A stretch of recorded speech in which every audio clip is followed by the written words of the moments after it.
তরুণ ভোটাররা বিএনপিকে ভোট দেবে প্রথমত কারণ হলো তারেক সাহেব তরুণদের ব্যাপার নিয়ে ভাবেন এবং তরুণদের জন্য স্পেসিফিক প্রোগ্রাম আছে তার। তরুণদেরকে মানে স্বশিক্ষিত করা, স্কিল করা এবং রেসপেক্টিভ ক্ষেত্রে স্কিল করে তাদের কাজে লাগানো, এই প্রোগ্রাম শুধু তারেক সাহেবেরই আছে। তারপর তিনি বেকার ভাতা দেবেন এই তরুণদের জন্য যারা এখন বেকার আছেন। আমরা তো দীর্ঘদিন বেকার ভাতা দিতে পারবো না, সে পরিস্থিতি দেশ ইকোনমিতে নাই। কিন্তু এর মধ্যেই তিনি তরুণদের শিক্ষার মান মানে এই শিক্ষাকে এই পর্যায়ে নিয়ে যাবেন, এর মধ্যে তরুণকে শিক্ষিত করবেন, ট্রেনিং দিয়ে তাদের আইদার দেশে অথবা বিদেশে কাজে লাগাবার ব্যবস্থা করবেন। কাজে এইটা করতে পারলে আমি মনে করি তরুণদের বিরাট মুক্তি আসবে। নতুবা তরুণরা অন্ধকারে হারিয়ে যাচ্ছে। তরুণরা ইয়েবা খায়, ইয়েবা বিক্রি করে, গাঁজা খায়, ফেন্সিল খায়, এইসব দৌড়দৌড়ি করছে।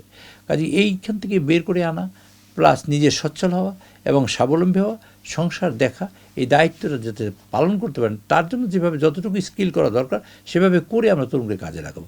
এই কারণেই তরুণদের আমরা প্রত্যাশা করি তরুণরা আমাদের ভোট দেবে। এই কারণেই কারণ তরুণদের মুক্তির পথ তো আমরা দেখাতে চেষ্টা করি। আর থেকে মুক্তির পথ দেখে না, আর থেকে দেখায় আরও মৃত্যুর পথ, যে মারা গেলে আমরা জান্নাতে পাঠাবো। এটা তাড়াতাড়ি মরতে হবে আপনাকে। কাজে আমরা তরুণদের বাঁচাই রাখতেছি।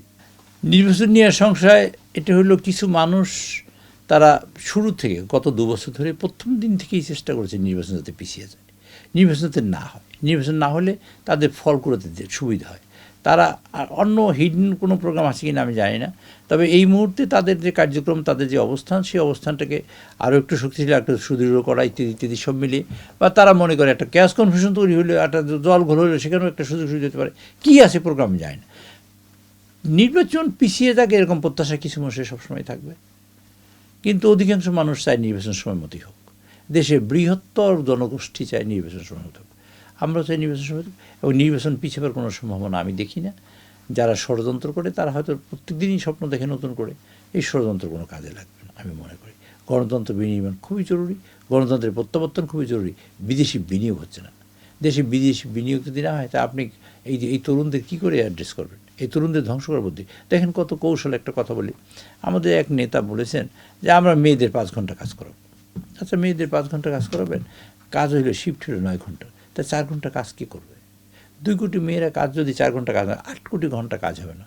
আচ্ছা ফাইন, আপনি ধরুন একটা গার্মেন্টস ফ্যাক্টরির মালিক, আপনি যখন দেখবেন 5 ঘন্টা কাজ করে 9 ঘন্টার বেতন দিতে হচ্ছে, আপনি কাভার করবেন কী দিয়ে? আপনি কোথা থেকে টাকা আনবেন? তো ন্যাচারালি আপনি কৌশলটা হলেই দেখেন, কৌশলটা খেয়াল রাখতে হবে যে আপনি ওই মেয়েকে এরপরে আপনি রিক্রুটমেন্ট বন্ধ করে দেবেন মেয়েদের, আপনারা একটা মেয়েদের রিক্রুটমেন্টই করবেন না। তো মেয়েদের করে অনায়াসে ঘরে চলে যাওয়ার ব্যবস্থা করলেন এবং এই দেশের 18 কোটি মানুষের 9 কোটি মানুষের কাজকে একদম নিষ্ক্রিয় করে দিলেন। অর্থাৎ দেশ ধ্বংস করার একটা পদ্ধতি। এই যে শুড বি ফ্রাজাইল, মানে তাদের প্রোগ্রামটাই হলো ফ্রাজাইল কান্ট্রি হোক, প্রোগ্রামটাই হলো দেশের অর্থনীতি ভঙ্গুর হোক। এই অর্থনীতি ভঙ্গুরে এইটা প্রোগ্রাম কোনো মানুষের, সুস্থ মানুষের পৃথিবীতে এখন নেয় কিনা আমি জানি না। সৌদির মতো দেশে আপনি গেলে দেখবেন সব জায়গায় মেয়েরা এখন কাজ করতেছে এভরিওয়্যার, আর আপনি মেয়েদের ঘরে উঠে ব্যবস্থা করতেছেন। এটা কী জাতীয় কথা?